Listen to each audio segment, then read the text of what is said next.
Breaking it down in layman's terms, today I've got another special guest. I've got a gentleman I met a couple years back. More into that later. But we got the founder, the creator of Esco Eats.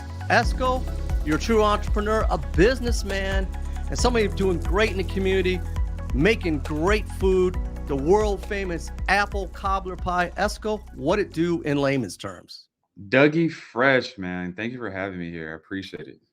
Hey, it's an honor. We've been talking about this, well, about 3 years, it seems like. I've known you since 2021 when the Braves, we met over at Truist Ballpark, and we built a relationship there, both doing our little side hustle jobs, if you want to call it that. And the passion for video, the passion for storytelling, it runs deep in both of us. But you've got a great business going on right now. And I want to talk about the entrepreneur spirit and how you became the founder and creator of, well, Esco Eats. So let's just bring it back. Entrepreneur spirit. How did you get started? The college journey. If you could just kind of walk us through that, the starting point. Yeah, it's weird. I always feel like I was an entrepreneur at heart. I think my parents would even tell you, like, they knew pretty early on that I was going to be an entrepreneur just by the mindset. I was always a hustler in high school and middle school. I was selling Big Texas in middle school, so trying to make a dollar. It was always that fun thing trying to do it. It's crazy because I never even spent the money. Like, I would just make money and just not spend it. So it was a weird obsession at that point. But I kind of always knew from an early age I couldn't work for anybody. And I proved that every time I got a job. I was like, yeah, this is actually not it at all. This is not fun. So I started my first job at Chick-fil-A, and that actually came full circle too, though. But being the mascot in the cow, taking orders, dropping fries. I was like, yeah, this is cool. It was fun because all my high school friends worked at the same Chick-fil-A, so I guess it made it entertaining. But just in the long run, it wasn't for me. Moved on. I had a valet job at Toyota, so I used to valet cars and stuff, and learned a lot of lessons there too. I was probably the youngest person working there by far, so got to see how adults worked in the environment. So going from Chick-fil-A with like a lot of teenagers to now Nally Toyota, a lot of adults, you learn lessons about how they operate in that setting. And so once again, I knew, like, hey, this is not it though. But I had another passion at the time, which was football. I was all football. You could not tell me I wasn't going to the league 2015, 2014. Like, I'm Well, telling you. you went to Jackson State, and I know Coach Prime was there. You missed when he was there, right? You came before him, correct? Yeah, I could have brought Dion a championship, but it's a story for another day. But yeah, I just missed him though. I just missed Well, him you by could have brought much. him a pie at least, right? Now get that going, but Minimum. You feel me? Minimum. Could have brought him a pie. So, but yeah, I was the football guy, and so I came home on breaks, and I started my first, I guess, what you call business. It was a hobby. I had to make money. My sure. first hobby, as a marketing agency. And I always had a natural talent for marketing, storytelling, customer sales. So I felt like I was well equipped to do this business. But what I learned there was that you just had to know your clientele. I was selling to like a premium marketing agency and this unknown guy that no one knows about. And he's coming in telling you that, hey, you need to clean up your SEOs and we can get you more customers. And people were just like, yeah, it sounds really great, but yeah, we're still not going to buy from you. So I learned early on that it's all about, when we start the business, building up the right clientele to build that on. So that was very important. That was probably like my sophomore year in college when I came home and started that. Didn't make any money, but I got the experience of hustling and bustling, which I didn't mind at all. And then my junior year, I ended up working at another job at a warehouse. And it was funny because they called it an internship, but the internship just meant like a full-time job and we're going to pay you less. So once I seen the finesse, I'm like, Yeah. I'm like, yeah, this is not it. And that workplace environment, I really got to see how people come to work every single day. And they truly didn't enjoy what they do. Like, they look miserable. And I was like, man, these people are like 40, 50 years old. And this does not seem like the way to go. So that was very good insight. Like, yeah, this business thing has to stick. So still at the time playing football though. We fast forward to my senior year playing football, and just wasn't going how I thought. I had a bad relationship with my coaches. I feel like they weren't putting me in the best position to be successful. And then one day it kind of just cracked, and I was just like, yeah, like I have other talents outside of football. I can definitely make this work. And so I made the hard decision at the time, which is had to leave because everything was just pointing to the sign of like, this is not going to work out. here at Jackson State. And plus being a senior, to me, it didn't make too much sense to try to transfer. And I was about to graduate. So at that point, I started a biometric company. It was just a simple idea I had where I was like, man, I'm tired of losing my key and putting keys in the door. It just take too long. It just seemed like we can have a much better process. And so I thought it'd be cool to have a biometric company to prevent lockouts for extra security on campus. And this was 2019. No, 2019. But were you sitting in the dorm or on campus or wherever you were living, thinking, okay, I'm done with football, and you just came up with this concept? And I'm gonna let you finish, but I'm just like, because you've thrown so much here, the entrepreneur journey. You found out at a very young age that this corporate grind is not for you, and you found that out at college, and then you're learning lessons from football. So I'll let you proceed here, but the idea of, okay, done with football, I'm still at a young, impressionable age, I want to do a tech startup, or I got this concept. I mean, lay that on me a little bit, man. And I kind of got to dive into like a little personality temperament too. Anyone ask you, like, if I have an idea, it's going to get executed. And I never thought about, I never had a tech company. So just the self-confidence that a cool idea can turn into anything. You just kind of got to understand that as an entrepreneur, that it's not really about what field you're in or what your expertise is. It's all really about, do you have the confidence to figure it out and get it done? So at the time I was like, it'd just be a cool idea. And I figured I can get it done. And we did some great things though. Well, me, that was a Right. team of one, one man Total army, bootstrapping, one man show, one man hype machine in a sense, right? one man show. And so was going, I pitched it, I pushed them. I was really on them every day. I literally would go to the administrative tower at Jackson State every single day. I would tell them like, hey, like this could work, like this can work, just let me test it out. And so eventually I guess they sympathetically felt bad, like, yeah, you got something you want to do, and we'll let you do it. And so But the I got, persistence paid off, right? Obviously, you kept grinding, and that's a lesson throughout everything that you've done, though, right? You're in it. You know, don't give up on them. exactly. And you just kind of got to understand persistence. A lot of people think, oh, I don't want to get on their nerves, but that's actually kind of what you want to do, especially when you don't know anybody, don't have any money.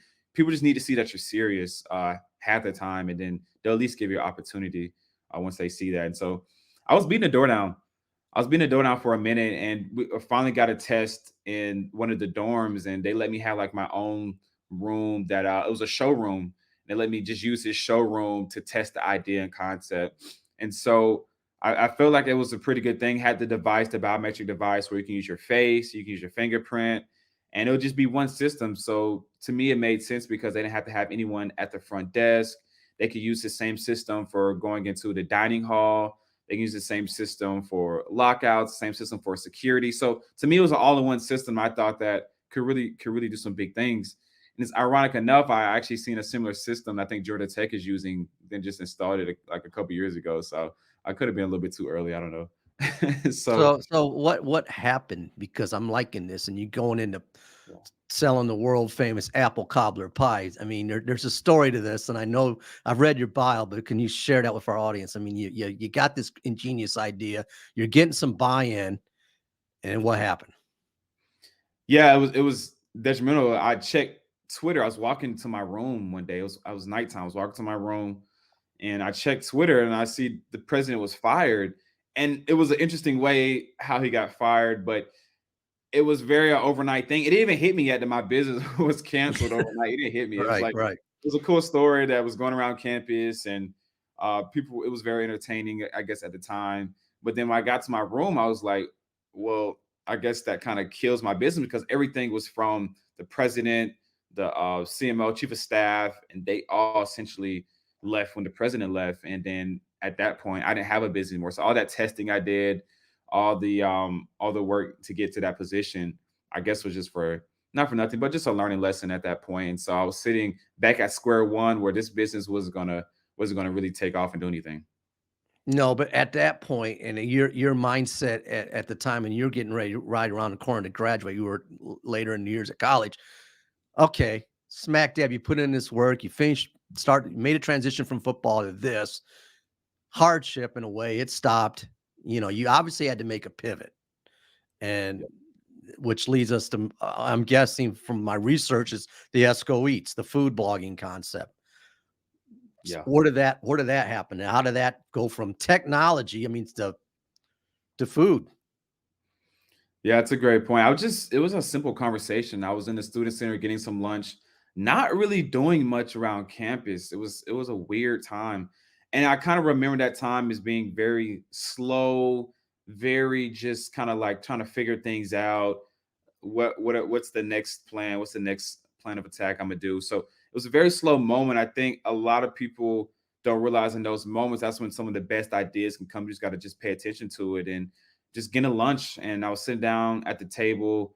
I think I might have had some Chick-fil-A. My friend was like, just randomly out the blue, say it'd be a really cool job to be a food critic. And I was like, wow, that's actually not a bad idea, like to be a food critic, because I just never thought about a food series, a food critic. Where are these people at? Of course, you know your Gordon Ramsays of the world, but it's like one or two people in that space who really dominates. But where's everybody else? So I thought about it. I'm like, man, I really feel like there's an opportunity in that space just because I never wanted to watch a food show. So I figured I had a great personality to at least start a food series. And so that day, I actually went back to my library, scribbled some things on the whiteboard. I was like, man, I think I had this cool concept where it's gonna be called Esco Eats, where a food critic turns chef and chef turns food critic. So I was gonna go out reviewing restaurants locally back in my hometown in Atlanta, and I was gonna also bring someone to my set. And so to me, the idea, I haven't seen the idea before in the food world, and I thought that I can edit a pretty cool show. And mind you, Doug, I haven't edited in probably over 10 years. Sure. So that's how it came about. But you're taking the entrepreneur spirit, which we've touched on, from it's in your DNA, from your family to Jackson State, to doing the tech concept, to now this new concept. You come in with a marketing management degree. So I've read my bios, I've read research, you've been on a lot of podcasts, and we'll get into that. And now you're making a big pivot, and you're taking the bride back. And I want you to share that story. You're coming back to the A with a new concept here. Exactly. I took a one-way flight home from college, like one way. So I want people to really let that sink in, which I didn't have a plan B. Like this was it. Like I just knew that this would work. That same confidence I had in the marketing agency, the same confidence I had in the biometric agency. I knew that this could work. So I just literally paid for a one-way flight home back to Atlanta, not knowing when I was going to come back to Jackson and get my stuff. I had a bag packed and I was literally wearing the same clothes for probably about a couple of months because um, I only had those clothes I brought with me. And so all the rest of my stuff, everything I owned was still back in school, but I was starting this business called Esco Eats at that time. And I was coming home and I already had my restaurants lined up. So when I came home, I already knew, okay, these are the restaurants I'm gonna record at because I made calls back in Jackson. So the concept, food chef turned critic back to food chef, and you're going out and you're filming these. You're kind of bootstrapping. You're making it up as you're going, but you had the concept in mind. You already location. You already knew the stores, restaurants, and what you wanted to hit. Mhm. And it's an ingenious concept. You're out there filming, and of course, something happens in 2019, 2020ish, and another pivot. Yeah, it was that little minor inconvenience that we all don't really think about too much, right? The pandemic in 2020, like you could tell us we were a pandemic company, but lucky for us, we were a pandemic company because a lot of people didn't know how to pivot, and so we were recording the show, and actually it got some pretty good traction. We thought at the time, which was I was uploading a lot of stuff online, a lot of snippets online, a lot of food concepts that you can probably see to this day on our Instagram to some foreign websites. And the guy had emailed me and I thought it was spam. He was like, hey, I seen some of your stuff on this forum site. This is one of the best food concepts in this space I've seen in a long time. And this is what the industry kind of needs. Can we get a pilot season of this show? So we were recording a full pilot season. Once again, no TV experience, threw a team together. You were Uh, running and gunning and shooting, though, right? You were it's about the experience, fully bootstrapped, making it as you go. But obviously, there was some buy-in, and Instagram showed some solid visual social proof. So, I mean, I get it. yeah. Yeah, so we had some great buy-in, and when we were recording it, it felt surreal because I once again I had no previous experience editing a show, but I edited like 3 episodes of the show The first one, the dude was like, "Yes, this is really good. Let's keep this going right here." So we thought it could do something. Then the pandemic hit, and that once again shut down the business overnight because we couldn't go out to record, and people frankly weren't trying to go on anyone else's set or come visit anyone. No, with it was a crazy time, no doubt, yeah, especially in the going out in public into restaurants and what you were doing. I mean, yeah, I had to put a pause on that. a quick pause. Yeah, and so one of the episodes we were recording a had someone in my set recording an apple pie segment, and I was just going to make an apple pie using a simple online apple pie recipe. And we were recording, and unbeknownst to me at the time, I completely botched this online apple pie recipe. Didn't know I did it at the time, but Anita went back and she was like, I want to try the recipe again because this is one of the best desserts I've had in a while. This is really, really good. And everyone on set was saying this is really, really good. And when she went back and made it, she was like, Esco, you made this recipe wrong. There's no way you could have followed the instructions to it. And so we had that in our back pocket. A lot of people think that we immediately sold it, but we just kind of knew, like, I made a cool pie one time on the show. So that's how I And created. Anita, and at the time, Anita's a big influence on you today because she's part of the company, right? She's, if you could elaborate on that, but I'm gonna let you finish. You made him. You didn't follow the recipe, but something was magically created. The world famous apple cobbler pie.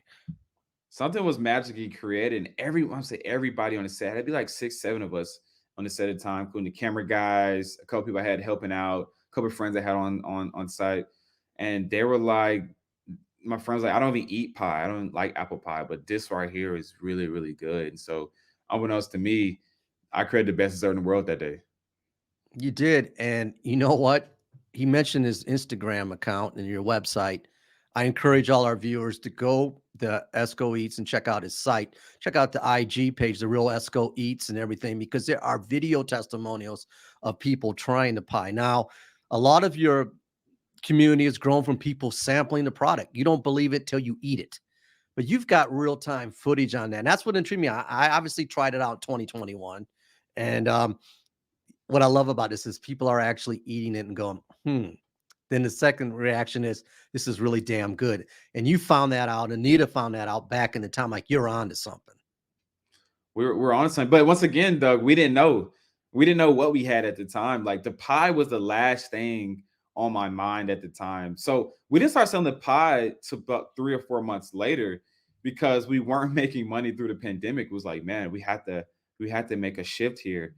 And so I just remember riding one day and it just kind of just hit me. I was like, that pie I made that day, let's sell it. And it was weird though, because once again, though, you gotta remember this has nothing to do with our business. Not at all, because you're a media company. You're a media company, but you still have that entrepreneur spirit. You still have that business acumen from school and just the creativity. So it's flowing. I mean, I love it.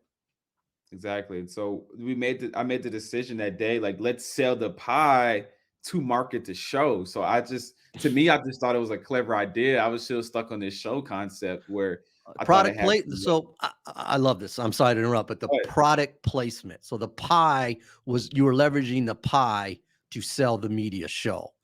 So the correct. pie was in the show, and that's a marketing 101, the product placement. That's an ingenious strategy.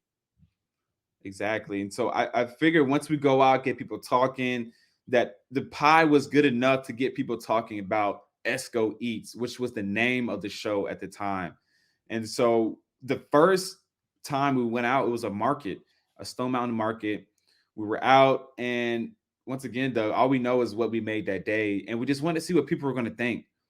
And so I told people this is the world famous apple cobbler pie. And remember, Doug, no one knows this product. So I called it world famous before You put it it was. out there. You put it out there. Yeah. Exactly. Exactly. And the dude ate it, and his reaction was, I see why this is world famous. And then from there, it was very interesting because everyone outside of that was saying the same thing that day. And we ended up selling out all of our product 30 minutes before the farmers market opened up. And that was the very first time we went out. So we knew we had something in our wheelhouse. We just didn't know how special it was at the time. Okay. The hand is raised. You mentioned the word farmers market. So you just had this pie developed. You've got the media company.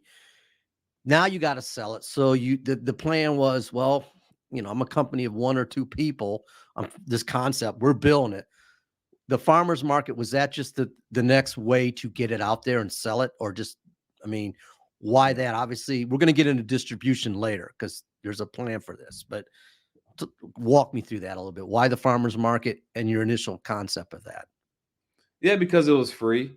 Essentially, that's a cheap Okay. way to get a product out there, and it's a way for you to touch the customer in a personal way, where they get to meet the founders, get to meet the people behind it. And so we thought that was a really good standpoint, because in 2020, as a joke, I say all the time to my friends, I looked down at my phone, I was like, I can't call anybody to make anything happen. So I had to just find an outlet, a way to go try to get this product out there, to get the name Esco Eats out there. And so the farmers market seemed like an ideal fit, just because any new food product, I feel like, starts at a farmers market. And it was smack dab in 2020 in the pandemic. And you're getting traction with it. People are liking the product at the farmers market. You're still doing the show. Speaking of shows, in my research, I just want to give a little love, a little shout out to a couple shows in my research. Now, again, we're going to get to the fact when I met Esco, but Esco's been on numerous podcasts, different competitions, and all kinds of things. There's a podcast called No Cap Table Podcast with Rob Foster and Omari Mann.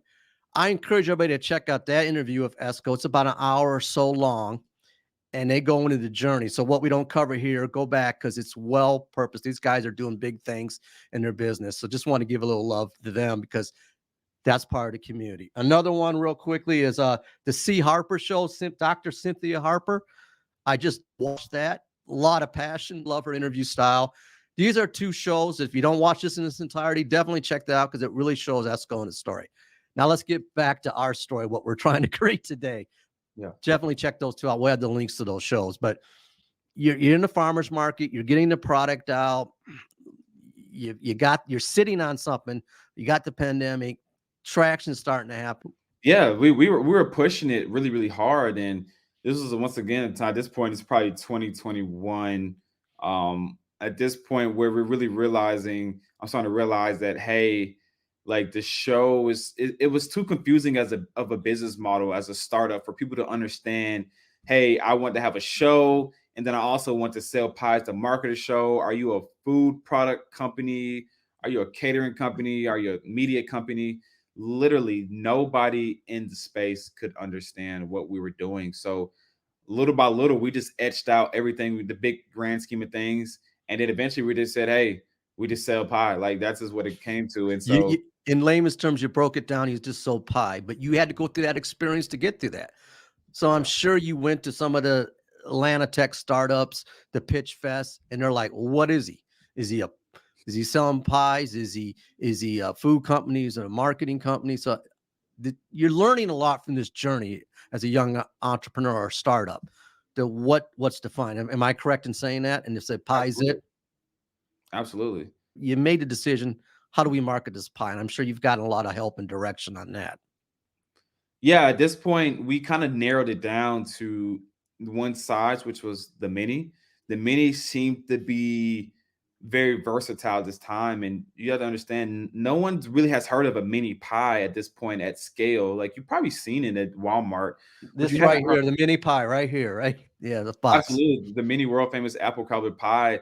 And at this point, like I said, people don't cater pie. Like, it's just not a thing. It's not anything in the space where people do. And our prediction is, in the next 5 to 7 years, that will be a common practice that we're pioneering, which is mini pies for catering. So, like, you obviously have your cakes, your desserts, your cookies, your brownies, whatever. Sure. And so we were going around telling people, like, hey, you can cater a mini pie. People are looking at us crazy. Like, why would we ever do something like that? And so we stumbled upon a niche kind of base thing where we can pitch to these corporations, which was employee appreciation. And so this is around the environment where a lot of employees weren't feeling appreciated in their workspace, and a lot of corporations had to solve the problem of how do we feel like we appreciate our employees. And so we came to them saying, hey, if you want to say you appreciate them, offer them the best dessert in the world. You know, that same pizza party is kind of dying out, and so do something new. And so that was our pitch, that was our pivot. And so we targeted these corporations heavy, including our first big one was Georgia Power, was the first big corporation we worked with. And all with the mini pie, because I get the product placement, and we can go a little deeper. You got to taste it to believe it, but it's a mini pie. Packaging's on point, got the brand story on it. as you say in other interviews, it's 2 desserts in 1. Yeah. Yeah, it's 2 And desserts in it's 1. Yeah. go ahead and talk about I wanna say it's health conscious, but you don't have white sugar in there, no preservatives, and it's made to order. So it's fresh to go. Absolutely. So this product right here is interesting in more than one ways because when I first started off, I was trying to tell people like, yeah, I know you don't like apple pie, but this is something different about this. And so the more we looked at the pie, the more we realized when it was warm, it melted down to a cobbler. And Okay. so we realized we had literally 2 desserts in one. Room temperature, it's just a normal pie, which is very good in itself. But when heated up, that's a whole different animal. So we ended up creating 2 desserts in one at that time. And when you look at the original photo of the pie that day I made it, it looks nothing like how you see behind you. But you've learned through that. The original photo of the pie, you've grown with that. You got this mini pie. You're putting it out at events. You know, it's fresh to go. It's custom made in a sense. Absolutely. And so it is semi health conscious. You talk about health conscious in a dessert, but we had to end up No, leaving out the sugar from it because in the early test, a lot of the younger people were saying this is amazing, but a lot of the older crowd were saying this is good, but it's too sweet. And eventually we just kept cutting back sugar, and then eventually we just had no white sugar in it. And so that's why we were able to create a versatile dessert, which a lot of the biggest compliment we get is it's not too sweet. And so that's a very good crowd right there. And so we ended up designing that pretty well. so from the design standpoint of the pie, it's a mini pie. Mhm. Have you been asked, do you ever do a full blown pie, or are you going to keep your packaging how it is at this point?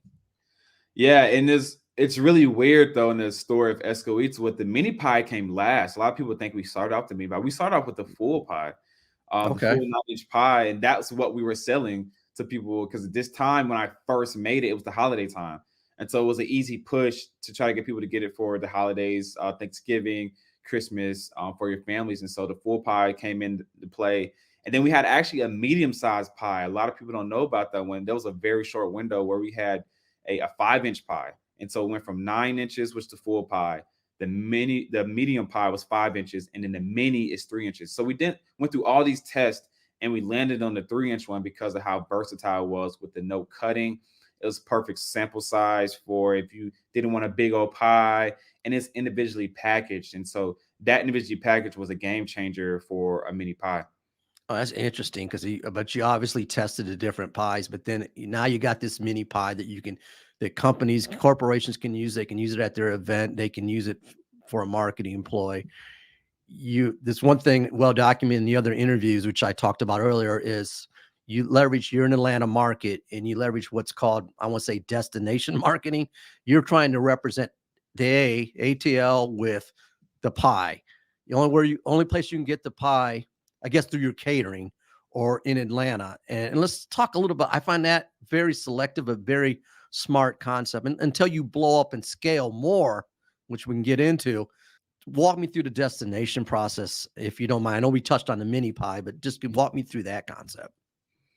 Yeah, it came all from a business strategy standpoint. It wasn't like something we sought out to do. Okay. But if you are a startup business, a bootstrap business like we were, not a big budget at all, if any budget, honestly, to start a company, you don't have a lot of resources to spread yourself thin. I think that's kind of the big mistake a lot of people do, especially early on, is they want to do a lot of things. It was a mistake I almost made early on trying to build a brand, which I wanted to do t-shirts as merch. I want to have the pie, I want the show. It's just you're doing too much. And as a founder, you only have so much opportunity, so much focus in a day. So you want to focus it all on one thing. So that's why we started to focus it all in the city of Atlanta, which from a business standpoint, we had everything we needed in our own backyard. It would be different if we were in another city that wasn't as big and the market wasn't as big, but we had the corporations here, we had the universities here, we had the local culture here, which is really, really big. We had the sporting venues too as an attraction. So everything we seemed like we want to grow on to start was here in Atlanta. And with the mini pie, our product is really sensitive pie to transport. And so I knew early on that we would have a lot of issues with the shipping process. And that's more money, more expenses with the packaging. It's a more customer And service more issue. money, more problems, more Exactly. distribution problems. So yeah. One thing you mentioned, like the events, the community in Atlanta. I know from my research that you've also, and I want to say the store on Edgewood, is that still in Pop Shop? Is that still in play?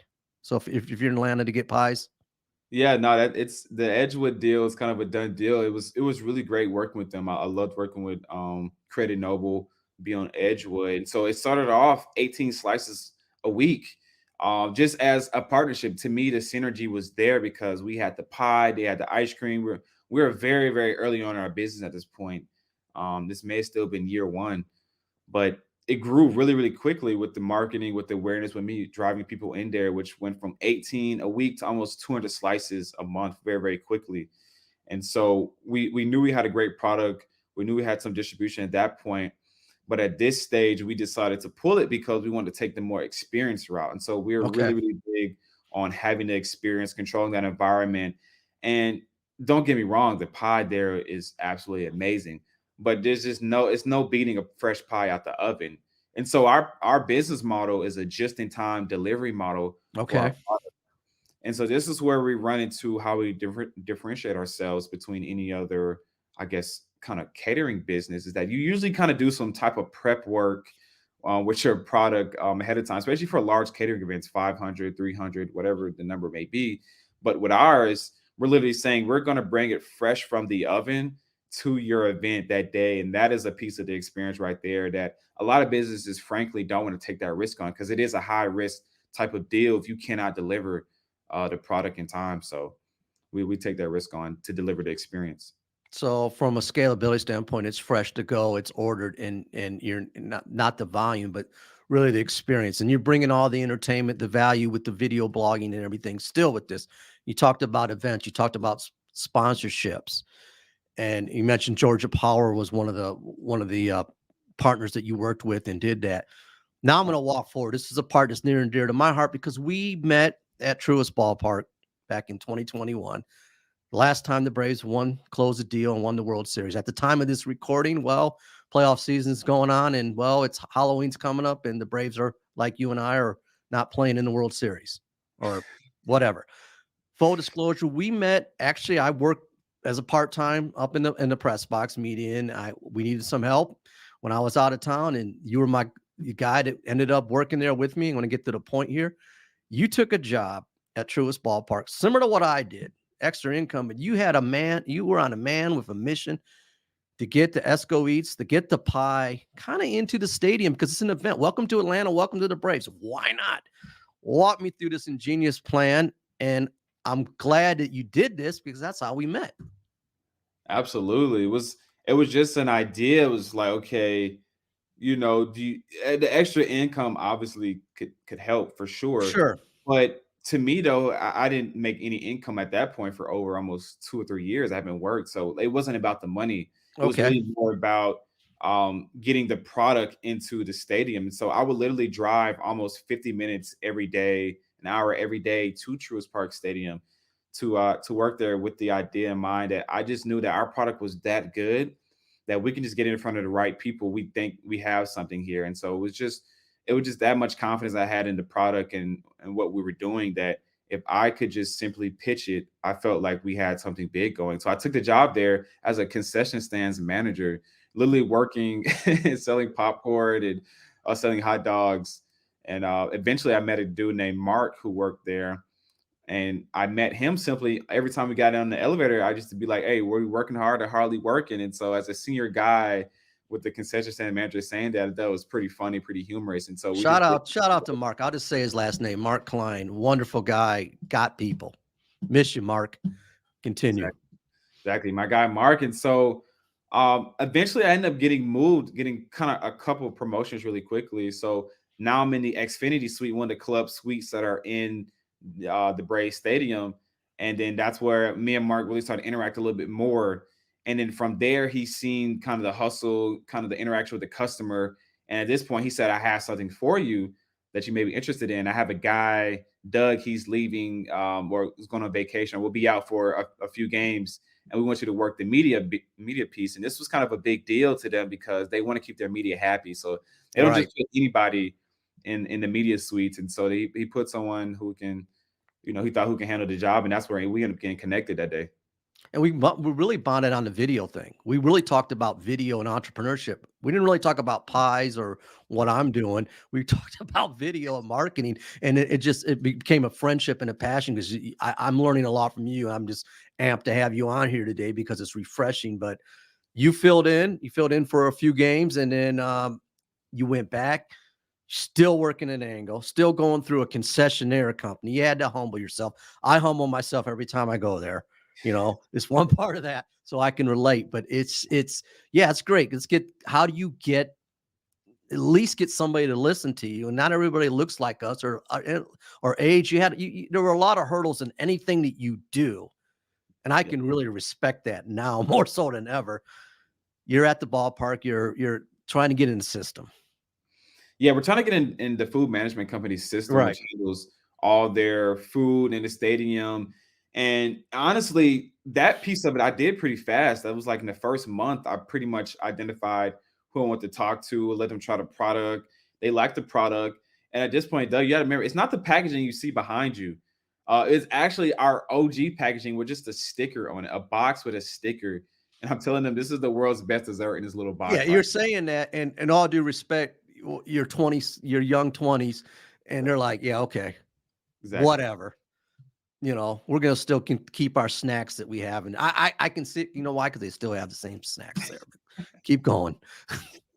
Exactly. So I'm telling them this, and I did it pretty fast, but it was a piece where I didn't have my kitchen FDA certified, and I literally this is a piece of entrepreneurship you have to learn that information is actually really golden because I Mhm. could get that done in a day, but it almost took me the whole season. The rest of the season, it took me how do I find out how to get my facility FDA certified? So for the rest of the season, I got that done, and towards the end of the season, right before I think they hit their playoff stride, I ended up getting that done, but they didn't want to make any menu changes at that point. So I still had to convince them, hey, this is the time right here. World Series, a world famous avocado pie, cool synergy there. And so I actually ended up getting that done. So When did you get the actual? Refresh me. When did you actually get the pie in place? I think it was at the Xfinity Club and some of the concessions. When did you? Was it in the 2021 season, or did you come back for the next? Because I know I met Anita, I believe, the following year. I want to say that, but walk me through that because there's a follow-up question to that.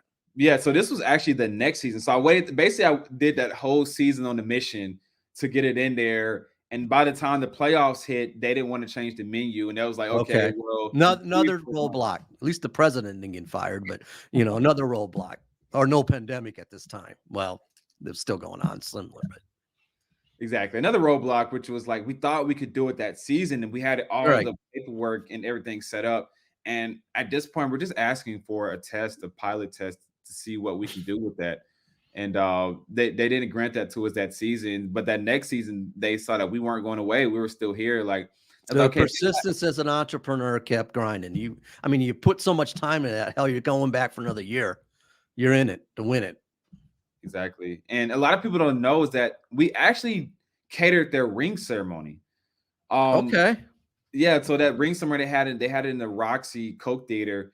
They called us and they catered us there. And so that was kind of like the first one they used us, but that wasn't the time when it was in the stadium. So it was actually that next season where it was in the stadium in the Xfinity Suite. And so we're like, hey, just let us try it out. And so it ended up selling out in 2 days. And that's how that story kind of ran. So you had the product, you sold it out in 2 days. That's a great data point that you can go back to other vendors, other corporations that are out there listening.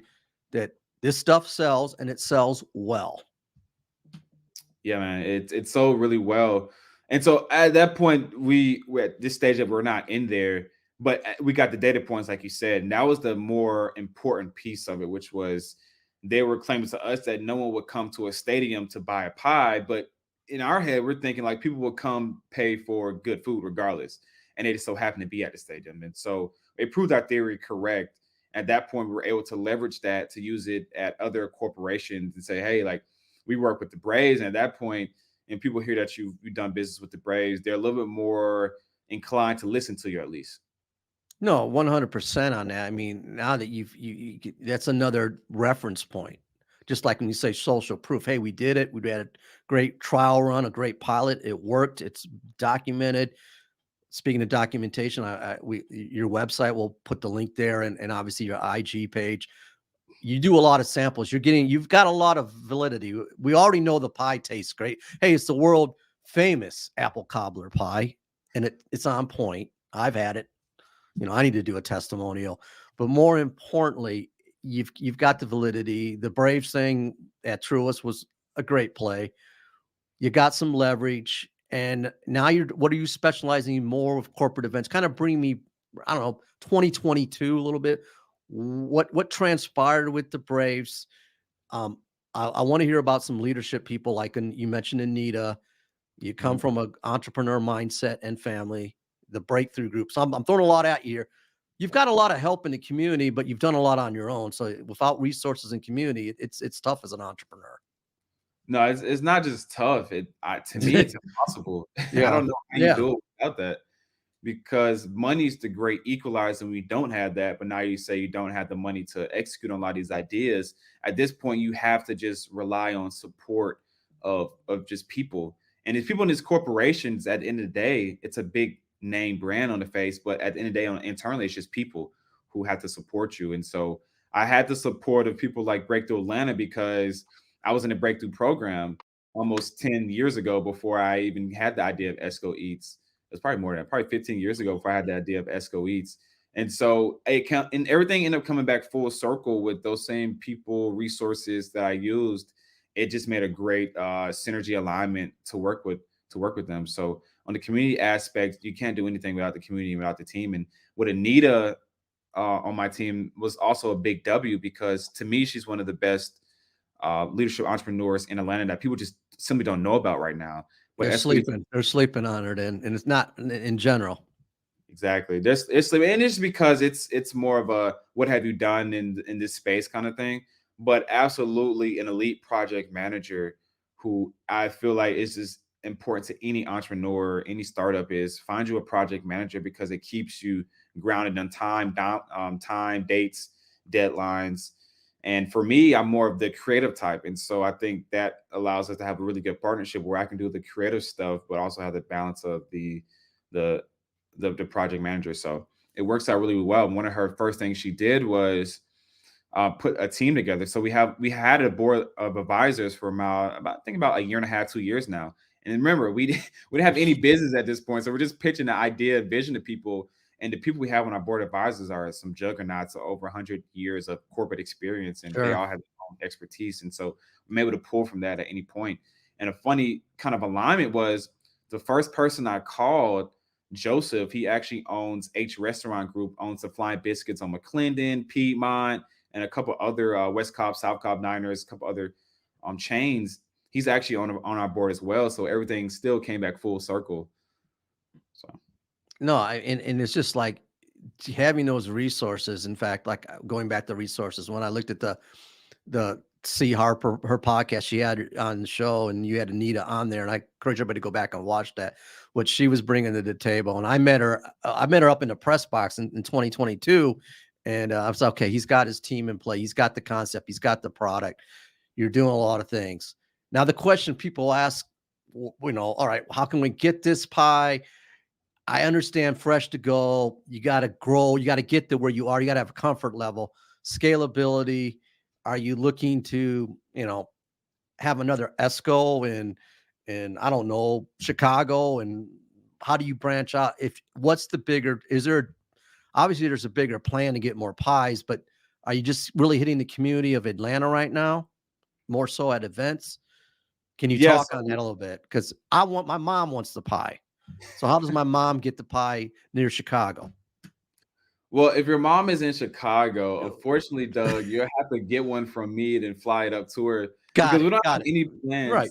Yeah, we don't have any plans to leave Atlanta. So we want to be a known destination as are around the world for the world famous apple cobbler pie. Love it. Destination marketing. Get to it.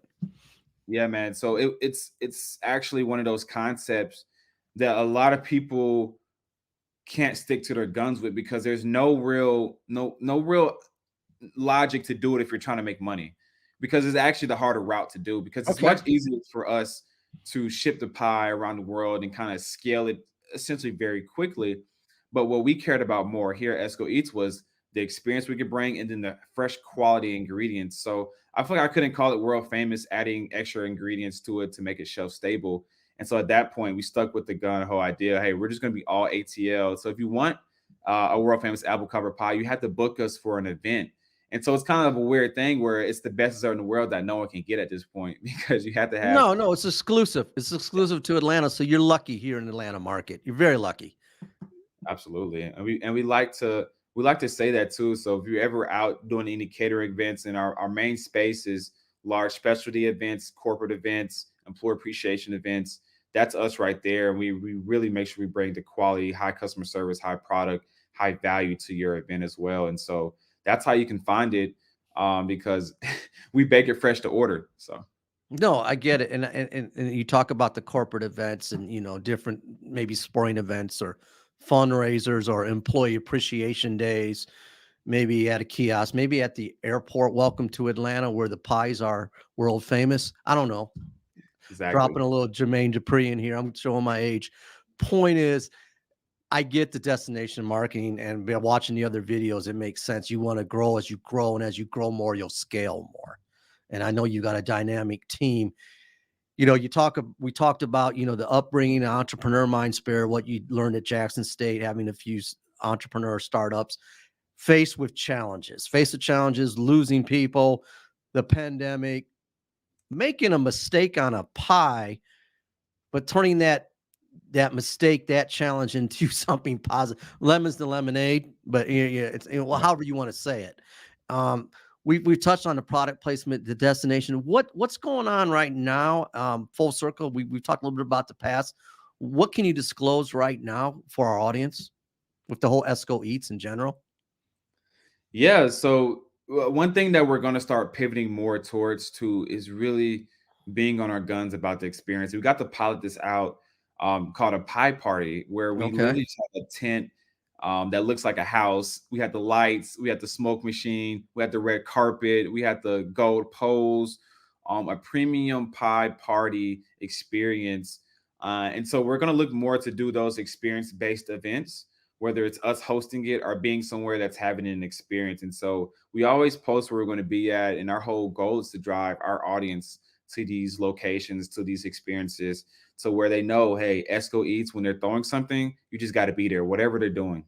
So you're leveraging the whole experiential marketing. You are the product sample at the event. So it's giving back to the community. And that goes in line with the whole media concept and entertainment, because the theme that I've read, and I've heard Anita talk about it, is it's deeper than a pie. It's an event. It's a community. It's a pie made with love. And I use it, okay, everybody said they make it with love.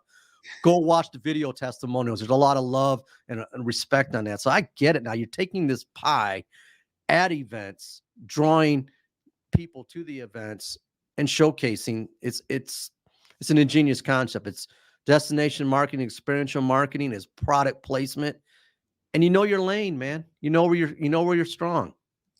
And it's funny because a lot of people think we sell other great things. And I'm like, no, the mini world famous apple cover pie is our only product.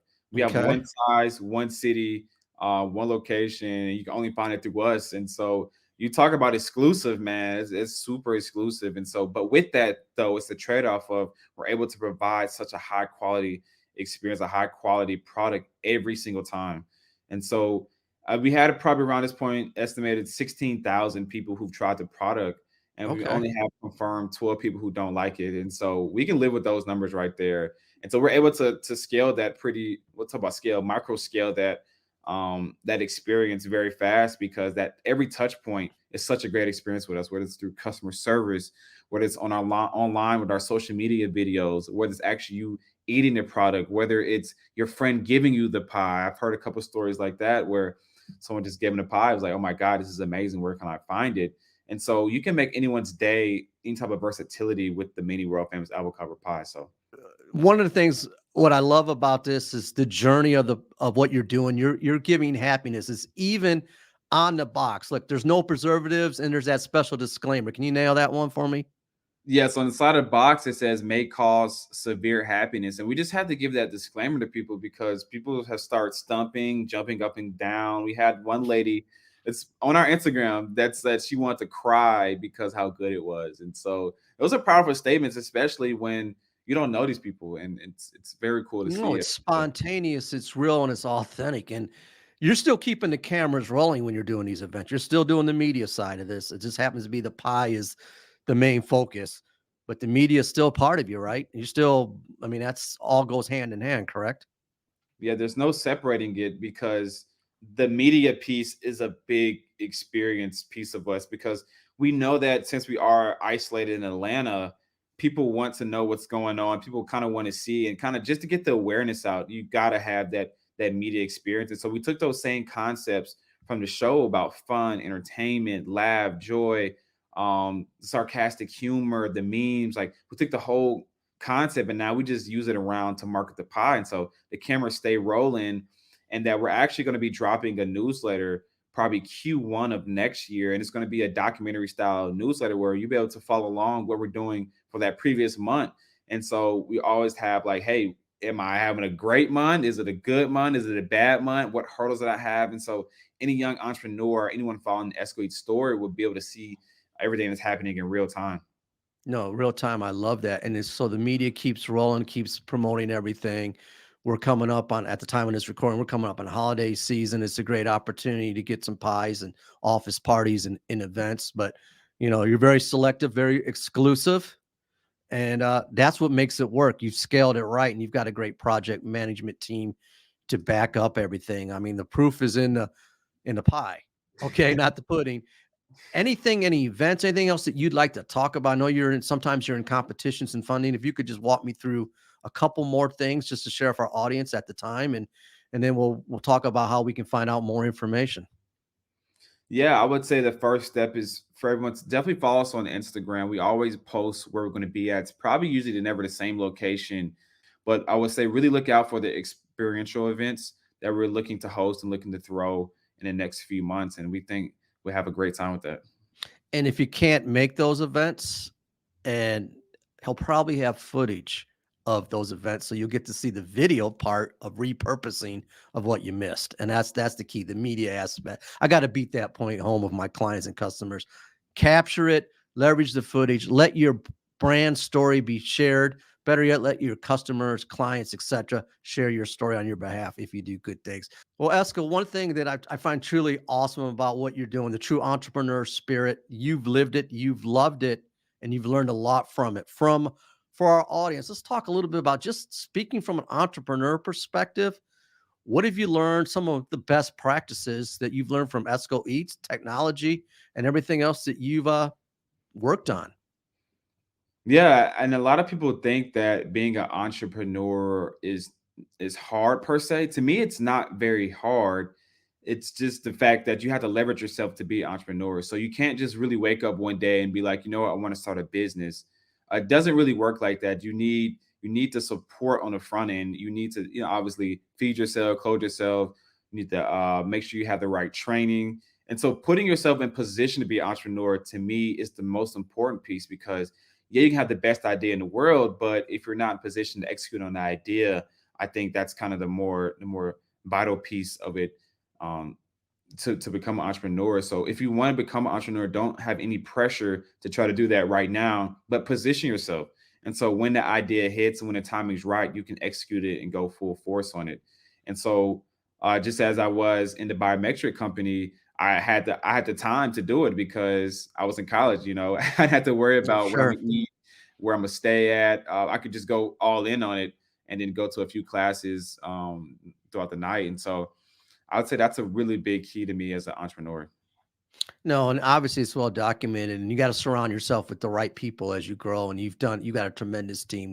We talked about the Breakthrough Atlanta group. We've talked about your project manager, Anita, and some of the other great people that you've been around. But you've learned the entrepreneur journey, and you've got the time to make it happen. Speaking of time and making it happen, the inception of the box. That was my first before I even had the pie. You handed me this box, and I know it's changed. Has a lot of marketing on there. You've got Isaac Newton with the apple. You got to make sure it comes correct. And first impressions are everything. Walk me through the box design concept, because I think that's a strong marketing strategy, period, point blank.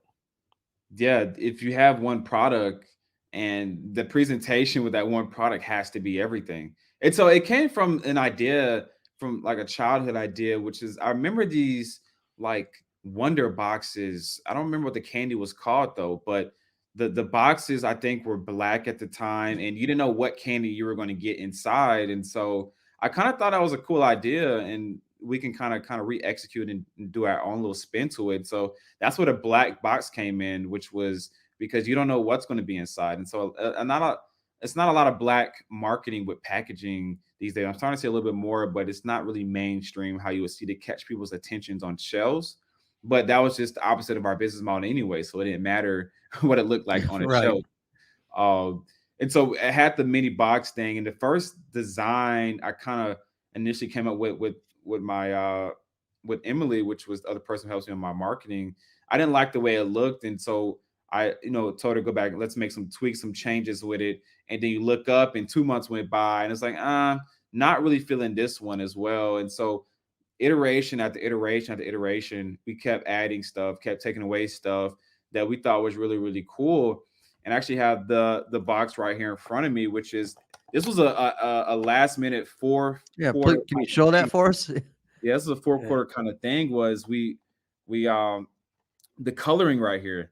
This is kind of like the big thing. This teal coloring was literally a last minute change where I think it was the week before it was going to get printed. We added the extra color in it to where it was like we wanted some extra pop to it. So you got the coloring right here. Then it was like, wait, we use Granny Smith apples. Doesn't it make sense to use that same teal coloring on the Granny Smith apples? And then the Isaac Newton joke you said on the back was the same thing. It was just a simple joke was that I came up with the recipe on accident. It was just a serendipity kind of moment, similar to how the Sir Isaac Newton story goes, how about gravity just hit him in the head, which was also an apple. So maybe I'm Isaac Newton, maybe I'm not. I don't know, but I can make the best dessert in the world though.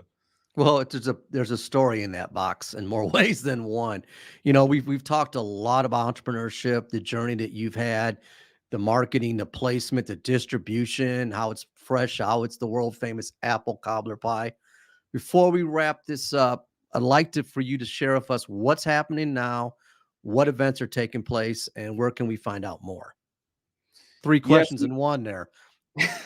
No, it's great. So this month, October 27, 28, we'll be at the Home Depot backyard. Definitely check our socials for those dates and times. If anything changes, any rain delays, we'll definitely post it on there. And then from there, what we're going to start building is those experiential marketing events. And then we're going to post those as well. Those are going to be big hitters for the city where we can bring in a lot of people to have fun with us and try to pie and to be in a very great bonding moment for people to come out and have fun. We'll definitely put the links up there. Definitely check out all the video content. And if you can attend one of his events, go to them social media content. I love how he positions that because they're a media company, Esco Eats. So they're going to showcase that story. It's about the experience, wonderful pie, and everything else. It's made with love. It's got a great experience with having the pie, and you're doing a lot in the community. Anything else? Any parting shots before we wrap this up in layman's terms? No, just give a shout out to my team. Your team, you got to have a team behind you to do anything. Got the board people. I got some of my sous chefs. I just got my co-founder Anita. I mean, just as well. I think I have an all-star team working with Esco Eats to try to make this one of the biggest brands in the world. So that's our goal. So that's what we execute on every single day. And there it is. Esco Eats doing big things here in the Atlanta community. Definitely check out his socials. Check out the pie. If you know of anybody that wants the world famous apple cobbler pie, you got to, maybe it's a catering event, show up, stay tuned, but definitely check out the social networking sites. Esco, in layman's terms, thank you so much for coming on. Thank you, Doug. I appreciate having me.